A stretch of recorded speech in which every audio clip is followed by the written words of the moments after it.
Catus Maximus here.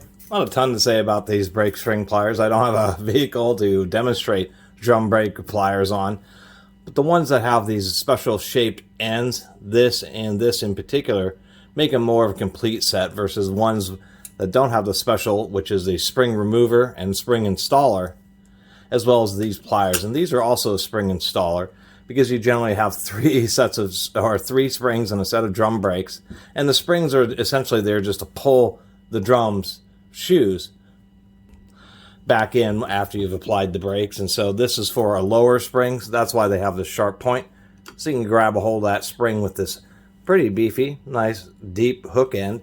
You grab one end of the hook, you put this on the brake pad, and then it allows you to stretch it and pull it over. You have upper springs that go onto posts that actually kind of look like this, and that's what this tool does. Actually, I have another one that you can demonstrate.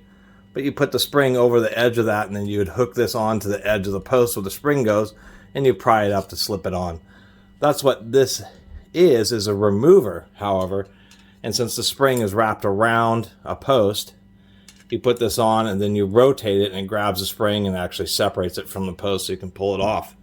And that's the real difference here, and why I was even making these videos, because it is a from yesteryear, vintage Craftsman USA. It looks like they basically came out of the same factory as the Calvan, even though the Calvan hook is even a little bit thicker. Like different revisions. They look exactly the same. The primary difference is that on the Calvan, this brake remover is actually a separate piece that has been pressed onto the end of the handle.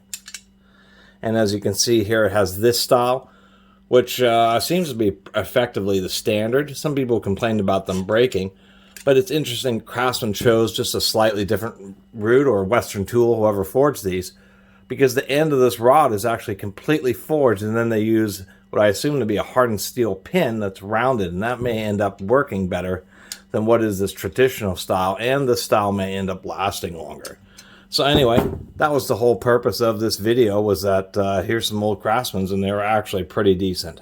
In the world of drum brake pliers, these were actually pretty darn nice. It's really rare that you see a forged end on what is not a non-professional grade.